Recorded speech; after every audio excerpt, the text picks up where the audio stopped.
ஒரு இளைஞரை ஒரு வாய்ப்பு நம்ம கொடுத்திருக்கிறாங்க. அவர் வயசு கேட்டாதான் நான் வந்தவனே கேட்டேன், உனக்கு என்ன தம்பி வயசுன்னு. 34. 35 வயசுல நான் மந்திரி ஆயிட்டேன். அதுதான் அண்ணா திமுக. இன்னைக்கு சொல்றாங்க ஊடகத்திலையும் பத்திரிகையிலும் எழுதுவாங்க. என்ன எழுதுறாங்க தெரியுமா? அண்ணா திமுக சாதாரண ஆளுகள்லாம் பதவி கொடுத்து வேட்பாளர் ஆக்கியிருக்கிறாங்க.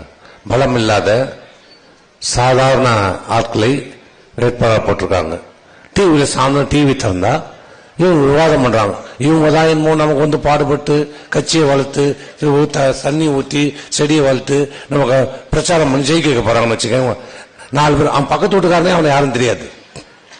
அந்த விவாதம் பண்றாங்க பாரு, அவன் பக்கத்து வீட்டுக்காரனே அவன் யாருன்னு கேட்டா தெரியாது. அவர் சொல்லுவார் எம்பி எலெக்ஷன்ல இப்படி பண்ணணும் அப்படி பண்ணணும் இது பண்ணணும் இவ்வளவு ஓட்டு வாங்கணும். அவங்க கவுன்சிலர்ஸ்னா 10 ஓட்டு வாங்க மாட்டான். அவர் சொல்றாங்க சாதாரண வேட்பாளர்கள் பலம் இல்லாத. அதுதான்டா அண்ணா திமுகவுடைய பலமே. அண்ணா திமுகவுடைய பலமே தொண்டர்கள்.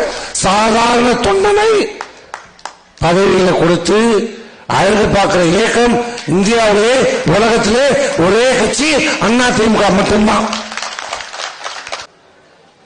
இவங்க அது புரியாம தெரியும், அந்த டிவியில பேசுறவங்க எல்லாம் தெரியும் அண்ணா திமுக அதை பலவீனப்படுத்துவாங்களாம். பேசி பேசி இவங்க சாதாரண வேட்பாளர் நிக்க வச்சுட்டாங்க, சாதாரண வேட்பாளர் நிக்க வச்சுட்டாங்க. ஆமா, உன்ன மாதிரி நாங்க சாராய ஆலையை போய் நிக்க வைக்க முடியும்? இல்ல மாட்டின் இல்ல திருட்டு லாட்டி வைக்கணும் கேட்க முடியும்? இல்ல கல்வி அதிபதியா நாங்க நிக்க வைக்க முடியும்?